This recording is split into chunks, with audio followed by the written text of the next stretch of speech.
Well, Marie Manrique is the acting head of delegation for the Red Cross in Myanmar. Welcome to the programme, Marie. Thank you for being with us. So tell us where you were and what happened when you felt the earthquake hit. So I'm based in Yangon, which is in the south of the country. When the earthquake hit, it was actually midday. So in the Myanmar Red Cross Society building, all of us felt the first earthquake. We were quite shaken by it. We were seeing that, chairs were moving. Being emergency responders and having procedures, we got up and evacuated the building. We're talking about approximately 200 people who work in the Myanmar Red Cross Society building in Yangon.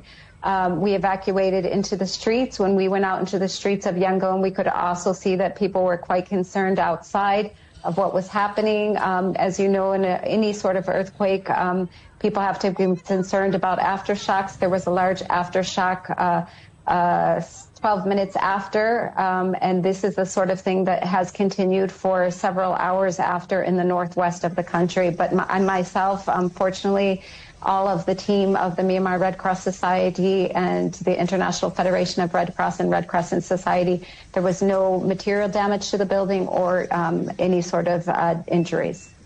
You must be pleased about that. I wonder what sort of damage you have seen, though, perhaps where you are and also heard about in the wider country. Well, as you mentioned, so where I am in Yangon, of course, there has been small-scale damage, but it's nothing compared to the northwest of the country, which where the epicenter was, close to, as mentioned, Mandalay, the second largest city of the country, as well as Sagaing. Sagaing is the region that has the largest internally displaced population in the country at this time. So we're looking at a situation not only of the collapse of buildings, but also the collapse of people's houses, livelihoods, public institutions, infrastructure. You mentioned the bridge that already has been collapsed. We know of other bridges, main thoroughfares that have also been damaged. So this is a very serious disaster that we're taking very seriously in our response.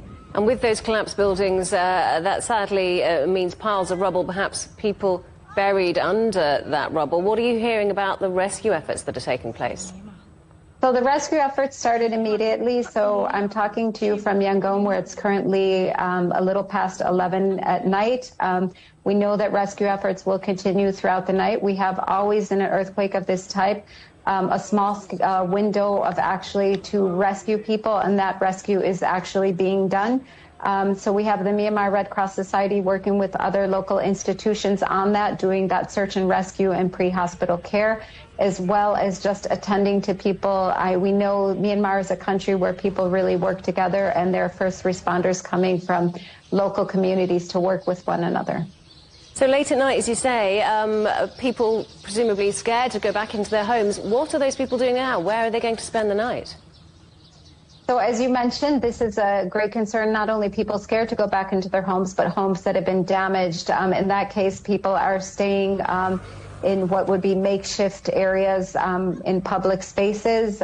We would often see in earthquakes of this size that people try to gather in large public areas so that they're outside, away from buildings, and that is what you will see until, and I really want to emphasize this, until we continue with this emergency response where shelter will continue to be a need going forward. This is still a developing situation. Obviously, we don't know the full extent of it yet, but you work for the Red Cross. What's needed most now to help?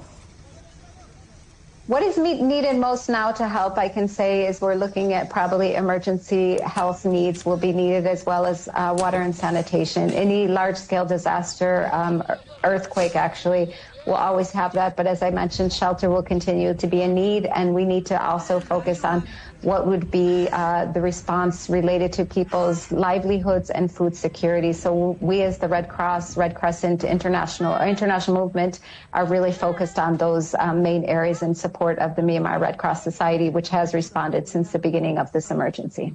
Well, we wish you all the best in that. Marie Manrique from the Red Cross in Myanmar, thank you very much for joining us.